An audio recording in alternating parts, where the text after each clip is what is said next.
Hey everyone, welcome back to the channel. Today I'm going to be doing an overview of the TRAXXAS 4-TEC Drift Ford Mustang.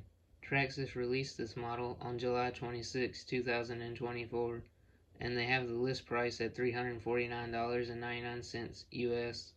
In my personal opinion, I think that's a really good deal for what you get with this car, so let's go ahead and take a look at it. So before we take a look at the car, I want to show you the radio it comes with. So the radio that comes with the car is the TRAXXAS TQI radio, which if you're not familiar, it's an upgrade compared to the regular TQ transmitter that you would get with a normal TRAXXAS vehicle. The TQI has additional functionality. It has this multifunction knob right here, and then it has this button. And on this car, the multifunction knob is set up to adjust the steering percent, and the red button here is used as a handbrake. And then also, this radio has a TRAXXAS Link module right here, and what it does is it allows it to connect via Bluetooth to a smart device. You can download the TRAXXAS Link app on the Google Play Store or Apple App Store, and then connect your radio and car to your phone for further tuning. I'll have a separate video going over that in more detail. I'll be sure to link to that in the description down below. And one thing you might have noticed is that this car has no body clips. It uses the TRAXXAS clipless body system. So it has one clip in the front and then one clip in the back. I'll show you that. Yeah, so right here in the front, integrated into the splitter, there's the front clip, and then in the back they have the other clip located up there on the piece that holds the rear spoiler on. So all you have to do to release the clip is just pull on it, and it'll automatically hold itself out of the way, just like that. And then you do the rear clip, and then once you have both clips loose, all you have to do is lift the body off. But yeah, on the inside of the body you can get a better look now of the front mounting clips. It just mounts to the molded in hood pieces right there, and then the splitter. So it's all really sturdy, and it adds a lot of rigidity to the Lexan body. And then there's the clip on the back. So this model has TRAXXAS stability management control. It has 3 modes you can select. You have to do this through the app though. The preset mode that it comes in from the factory is called TSM Drift mode. And what this does is it activates both electronic throttle and steering aids to make it easier to drift. And then they also have a spin out assist, which comes turned on from the factory, and it will quickly reduce the throttle and provide maximum steering input to help prevent a spin out. But I'll go into the different TSM modes in the separate video going over the TRAXXAS Link system, since you can't change any of that on the car itself. What you can change though is the XL5 speed control, and the XL5 has 3 different modes. It comes stock in race mode, which gives you 100% throttle, 100% brakes, and then no reverse. They also have a sport mode, which has the 100% forward, 100% brake, but then it has 100% reverse. And then the final mode they have is training mode, which will give you 50% forward, 100% brakes, and 50% reverse. So all you have to do to select the different modes is with the ESC you have it off, press and hold the button until the LED starts blinking, and then 1 blink indicates sport mode, 2 blinks will indicate race mode, 3 blinks indicates training mode. After the LED blinks the number of times for the mode you want to go into, you just release the button and it'll become solid, and then it'll be in that mode. So paired with the XL5 ESC, they have the brushed Titan 21 turn 550 can drift motor. The TRAXXAS TRX4 also uses a 21 turn motor, but I guess they've done some different internal work with this one to make it specific to this application. So when you first take the body off of the car and actually look at the chassis, it looks quite similar to a TRAXXAS 4-TEC.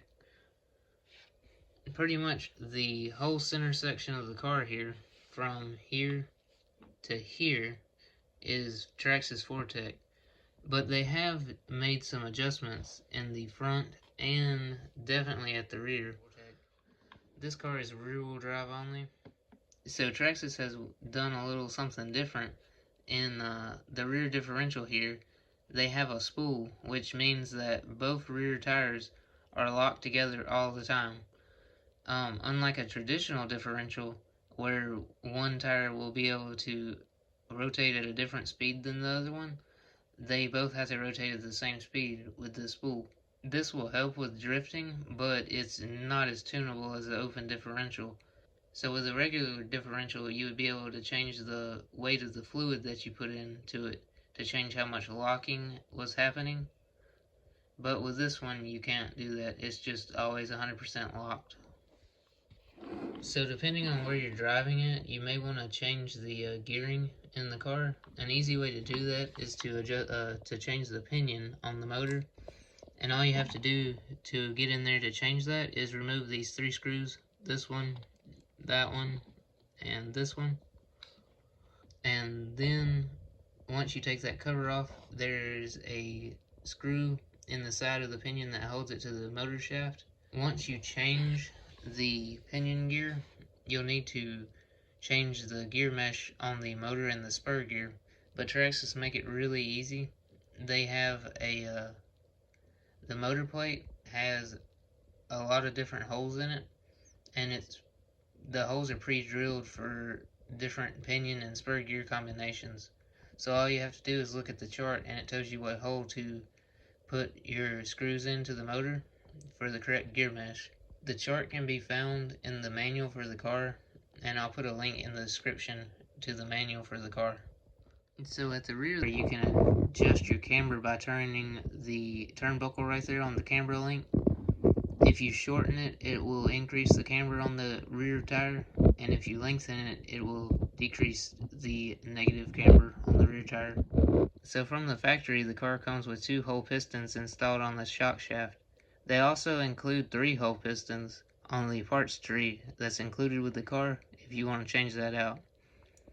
The fluid that comes in the shocks is 20 weight fluid. So they've introduced new springs for the 4-TEC Drift. They come in at a 1.057 rate on the springs, which is a lot softer than you could get for the 4-TEC. The softest springs that you could get from TRAXXAS for the 4-TEC were 2.8. So the car comes with the standard TRAXXAS 2075 steering servo. And then they have reworked the steering bell crank to give you more steering angle. The car has 60 degrees of steering angle, which I have driven it some, and for me personally, I believe that is plenty. So on the front of the car, they have a double wishbone suspension. You have your top wishbone, and then on the bottom, there's your bottom wishbone. With the wishbones, you can adjust camber. You just turn this here, it's threaded, and so you can lengthen or shorten it. And if you wanted to increase the negative camber, you could shorten this top one, or you could lengthen the bottom one. So you can also adjust the track width of the car by adjusting both the lower length and the upper length here. If you adjust them equal to each other, it will increase the track width, which will make the car more stable and reduce its chassis roll. And then you also may notice right here, this screw hole, there's 3 different slots, and depending on where you mount the top wishbone in these holes, you can adjust your caster. So from the factory, it comes in the furthest hole forward, which gives you 4 degrees of caster. The middle hole will give you 10, and the rearmost hole that you can see right there, it'll give you 16 degrees of caster. So if you increase the caster angle, it will improve straight line stability, and also it will lock the car into higher angle drifts. So the steering link right there has that turnbuckle on it, and adjusting that, if you lengthen it, it will increase toe in, and if you shorten it, it will increase toe out. Also, you can adjust bump steer, which is an unwanted change in the steering angle of the front wheels due to the suspension traveling up and down. Bump steer can cause unstable and unpredictable handling. So to adjust the bump steer, you can add or remove shims between the steering rod and the steering block. Those two black shims in between the steering rod and the screw, depending on how you move those in relation to the steering rod, will change your bump steer. So TRAXXAS has a recommendation to use 2 shims on top of the steering rod for 4 degrees of caster, 1 shim on top and 1 shim on the bottom for 10 degrees of caster, and then use 2 shims on the bottom for 16 degrees of caster. You can also adjust Ackerman, and what that is a difference in steering angle between the left front and the right front tire when making a turn. Increasing Ackerman will make the car easier to drive, allowing for smoother drifts, and reducing Ackerman will make the car feel more direct and responsive. To adjust the Ackerman, you add or remove spacers between the steering link and the drag link. It currently has 2 above the steering link and 1 below it. So if you want maximum Ackerman, you would place all of the spacers on the front side of the steering rod, and minimum Ackerman would have all the spacers on the rear side. So there's actually a couple more adjustments you can make with the car, but you're going to have to buy separate parts to do that are not included with the kit. The first adjustment you can make is roll center, and roll center refers to the virtual axis around which the chassis will roll. Raising roll center will increase the roll stiffness of the car, and it will make the car more responsive. So to adjust the roll center, you need to alter the angle of the suspension arms relative to each other. So to adjust the roll center, you'll need to buy TRAXXAS part number 2539, and I'll put a link to it in the description down below. So part number 2539 is a spacer set. The first place you can add the spacers is to the upper arm and the upper bulkhead. So if you put the spacers in between here and here, you will lower the roll center. So the next place you can put a spacer is between the lower arm and the steering block, right here. And if you do, this will raise the roll center. So the final place you can add a spacer is between the upper arm and the steering block right here, and if you put a spacer there, it will raise the roll center. And so the last adjustment you can make, which requires a additional part, is you can adjust the suspension droop on the rear of the chassis. And we come back here, you see this hole right there in this lower suspension arm. So what you'll need is TRAXXAS part number 4897, which I'll put a link down to it below. And all it is a 4mm set screw. And what you do is you screw the screw in there, and I don't know how well you'll be able to see it, but you can kind of see right there, that little piece right there, that gray piece, that's actually a part of the tub of the chassis.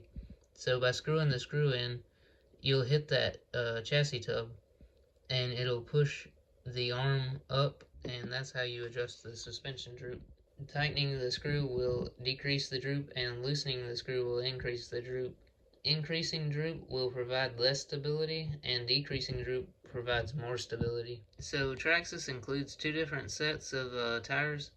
The set that's currently on the car is for indoor use or on the smooth concrete. They also include a set that is for outdoor rough concrete and asphalt. So the indoor tires have these 2 marks on them right there, and the outdoor tires will have 1 mark on them. And then the front tires are narrower than the rears. The fronts are 26mm wide, and the rears are 30mm wide. So I hope you enjoyed the video. If you did, go ahead and give it a like. Don't be afraid to leave a comment asking any questions you have. I'll try to get back and answer your question the best I can. If you haven't already, go ahead and hit the subscribe button. I really appreciate that to help grow the channel. Anyways, thanks again for watching. Catch you in the next one.